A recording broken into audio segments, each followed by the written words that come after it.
Hi, welcome back to my channel. ಇವತ್ತು ತಿಂಡಿಗೆ ಅಕ್ಕಿ ರೊಟ್ಟಿ ಮಾಡ್ಕೊಳ್ಳೋಣ ಅಂತ ಹೇಳಿಬಿಟ್ಟು ನಾನು ಸ್ವಲ್ಪ ಅಕ್ಕಿ ಹಿಟ್ಟು ಮತ್ತು ಸ್ವಲ್ಪ ವೆಜಿಟೇಬಲ್ಸ್ ಎಲ್ಲ ಕಟ್ ಮಾಡಿ ಇಟ್ಕೊಂಡಿದ್ದೆ, ಸ್ವಲ್ಪ ಗ್ರೇಟ್ ಮಾಡಿ ಇಟ್ಕೊಂಡಿದ್ದೆ. ಸೊ ಅಕ್ಕಿ ರೊಟ್ಟಿಗೆ ನಾನು ಸಣ್ಣದಾಗಿ ಒಂದು ಈರುಳ್ಳಿನ ಹಚ್ಕೊಂಡಿದ್ದೀನಿ, ಮತ್ತು ಕ್ಯಾರೆಟ್ ತುರ್ಕೊಂಡಿದ್ದೀನಿ, ಹಸಿ ಕೊಬ್ಬರಿನ ತುರ್ಕೊಂಡಿದ್ದೀನಿ, ಜೀರಿಗೆ ಮತ್ತು ಜಿಂಜರ್ನ ತುರ್ಕೊಂಡಿದ್ದೀನಿ, ಜೀರಿಗೆ ಹಾಗೆ ಹಾಕಿದ್ದೀನಿ, ಮತ್ತು ಹಸಿರು ಮೆಣಸಿನ್ಕಾಯಿ, ಕೊತ್ತಂಬರಿ ಸೊಪ್ಪು ಮತ್ತು ಸಬ್ಬಕ್ಕಿ ಸೊಪ್ಪು ಇದನ್ನು ಸಣ್ಣಗೆ ಹೆಚ್ಚಿಟ್ಕೊಂಡಿದ್ದೀನಿ. ಇದಕ್ಕೆ ಮೇಯ್ನು ಸಬ್ಬಕ್ಕಿ ಸೊಪ್ಪು ಹಾಕಿದ್ರೆ ತುಂಬಾ ಫ್ಲೇವರ್ ಚೆನ್ನಾಗಿರುತ್ತೆ ಮತ್ತು ತಿನ್ನೋಕ್ಕೂ ತುಂಬಾ ರುಚಿಯಾಗಿರುತ್ತೆ. ಸೊ ಅದಕ್ಕೆ ಸಣ್ಣದಾಗಿ ಕಟ್ ಮಾಡಿಕೊಂಡು ಹಾಕ್ಕೊಂಡಿದ್ದೀನಿ. ಸೊ ಅಕ್ಕಿ ರೊಟ್ಟಿನ ಮಾಡಬೇಕು ಅಂದರೆ ಫಸ್ಟು ಒಂದು ಬೌಲಲ್ಲಿ ಅಕ್ಕಿ ಹಿಟ್ಟನ್ನ ತೊಗೊಳ್ಳಿ, ಮತ್ತು ಅದಕ್ಕೆ ನಾವೇನೇನು ಹಚ್ಚಿಟ್ಕೊಂಡಿದ್ದೀವಲ್ಲ ಅದೆಲ್ಲನೂ ಇಂಗ್ರೀಡಿಯೆಂಟ್ಸ್ ಅದಕ್ಕೆ ಹಾಕ್ಕೊಳ್ಳಿ. ಸೊ ನಾನು ಅಕ್ಕಿ ಹಿಟ್ಟಿಗೆ ಫಸ್ಟು ಕೊತ್ತಂಬರಿ ಸೊಪ್ಪು ಮತ್ತು ಹಚ್ಚಿಟ್ಕೊಂಡಿರೋ ಸಬ್ಬಕ್ಕಿ ಸೊಪ್ಪು ಹಾಕಿದೆ. ಆಮೇಲೆ ಸ್ವಲ್ಪ ಸಣ್ಣಗೆ ಹಚ್ಚಿಟ್ಕೊಂಡಿರೋ ಈರುಳ್ಳಿ ಹಾಕ್ತಿದ್ದೀನಿ.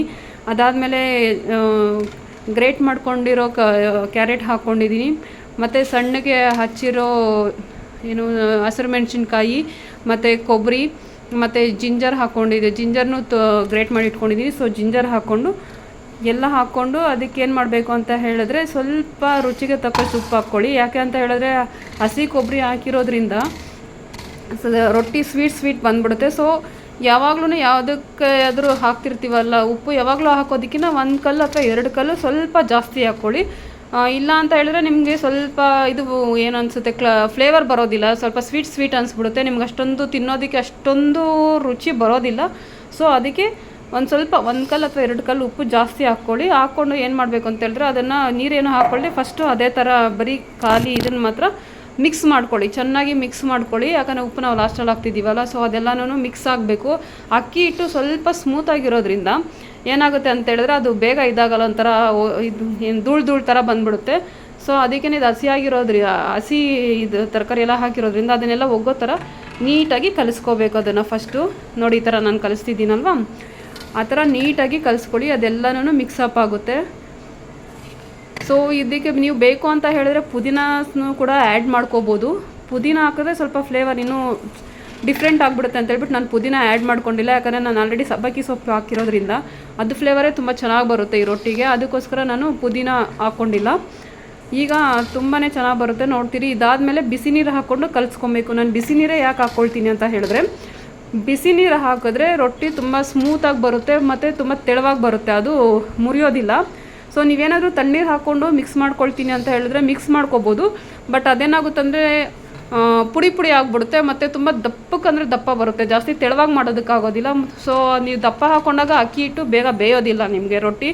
ಅದು ನೀವು ರೊಟ್ಟಿ ಮಾಡಿದ್ಮೇಲೆನೂ ಸಹ ಒಂಥರ ಅಕ್ಕಿ ಹಿಟ್ಟು ಥರನೇ ಅಕ್ಕಿ ಥರನೇ ಬಾಯಿಗೆ ಸಿಗ್ತಿರುತ್ತೆ. ಸೊ ತುಂಬ ಚೆನ್ನಾಗಿರೋದಿಲ್ಲ ಅದು. ಬೆಟರು ನೀವು ಹಾಟ್ ವಾಟರೇ ಯೂಸ್ ಮಾಡಿ. ಹಾಟ್ ವಾಟರು ಯೂಸ್ ಮಾಡಿ ಜಾಸ್ತಿ ಹಾಟ್ ಆಗಿರುವಾಗ ಅಥವಾ ಜಾಸ್ತಿ ಇದು ಮಾಡುವಾಗ ನೀವು ಇದು ತಟ್ಟಕ್ಕೆ ಹೋಗ್ಬೇಡಿ, ಚೆನ್ನಾಗಿರೋದಿಲ್ಲ. ಹಾಟ್ ವಾಟರ್ ಹಾಕ್ಕೊಂಡು ಸ್ವಲ್ಪ ಮೆತ್ತಗೆ ನೋಡಿ ಆ ಥರ ಈ ಹದದಲ್ಲಿ ಬಂದು ಮಿಕ್ಸ್ ಮಾಡ್ಕೊಬೇಕು, ಚೆನ್ನಾಗಿ ಮಿಕ್ಸ್ ಮಾಡ್ಕೊಬೇಕು. ಯಾಕಂದರೆ ಅಕ್ಕಿ ಹಿಟ್ಟು ಬೇಗ ಮಿಕ್ಸ್ ಆಗೋಲ್ಲ ಯಾವುದ್ರ ಜೊತೆನೂ ಅಷ್ಟೊಂದು. ಸೊ ಅದಕ್ಕೋಸ್ಕರ ಚೆನ್ನಾಗಿ ಮಿಕ್ಸ್ ಮಾಡಿಕೊಂಡು ಅದಾದಮೇಲೆ ಒಂದು ನಾನು ಬಾಳೆ ಎಲೆ ತೊಗೊಂಡಿದ್ದೀನಿ. ನೀವು ಬೇಕು ಅಂತ ಹೇಳಿದ್ರೆ ಬಟರ್ ಪೇಪರ್ ತೊಗೋಬೋದು, ಅಥವಾ ಡೈರೆಕ್ಟ್ ಹೆಂಚಿನ ಮೇಲೇ ನಾವು ತಟ್ತೀವಿ ಅಂತ ಹೇಳಿದ್ರೆ ಅದ್ರ ಮೇಲೇನೂ ತಟ್ಕೋಬೋದು. ನನಗೆ ಬಾಳೆ ಎಲೆ ಕಂಫರ್ಟಬಲ್ ಅನ್ನಿಸ್ತು. ಸೊ ಬಾಳೆ ಎಲೆ ತೊಗೊಂಡು ಅದ್ರ ಮೇಲೆ ಎಣ್ಣೆ ಹಾಕ್ಕೊಂಡು ನಮಗೆ ಯಾವ ಸೈಜಲ್ಲಿ ಬೇಕೋ ಆ ಸೈಜಲ್ಲಿ ತೊಗೊಂಡು ಹಿಟ್ಟನ್ನು ನೀಟಾಗಿ ರೊಟ್ಟಿ ರೌಂಡಾಗಿ ನಾವು ತಟ್ಕೋಬೇಕು.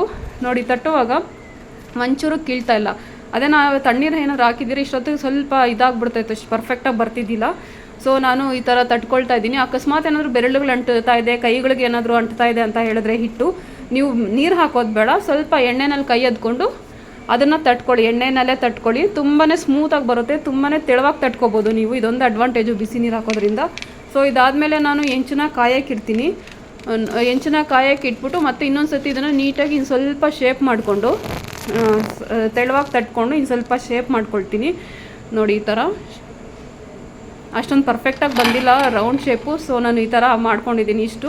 ಸೊ ನಾನು ಆಲ್ರೆಡಿ ಹೆಂಚನ್ನು ಕಾಯಕ್ಕಿಟ್ಟಿದ್ದಲ್ವ, ಇದನ್ನು ಅದ್ರ ಮೇಲೆ ಹಾಕ್ಬಿಟ್ಟು ನೀವು ರೊಟ್ಟಿಗೆ 2 ಸೈಡು ಸುಟ್ಕೋಬೇಕು. ಮತ್ತು ರೊಟ್ಟಿಗೆ ನೀವು ಎಣ್ಣೆ ಬೇಕಾದರೂ ಹಾಕ್ಕೋಬೋದು, ತುಪ್ಪ ಬೇಕಾದರೂ ಹಾಕ್ಕೋಬೋದು. ನಾನು ಬಿಸಿರುವಾಗ ತುಪ್ಪ ಹಾಕ್ಕೊಂಡು ತಿನ್ನೋದಕ್ಕೆ ಪ್ರಿಫರ್ ಮಾಡ್ತೀನಿ, ಯಾಕಂದರೆ ತುಂಬಾ ಟೇಸ್ಟಿಯಾಗಿರುತ್ತೆ. ನೀವು ಇದು ಕಾಂಬಿನೇಷನ್ ಆಗಿ ತೆಂಗಿನಕಾಯಿ ಚಟ್ನಿ ಮಾಡಿಕೊಂಡ್ರೆ ತುಂಬ ಚೆನ್ನಾಗಿರುತ್ತೆ. ಸೊ ನಾನು ಮಾಡ್ಕೊಂಡಿದ್ದೀನಿ.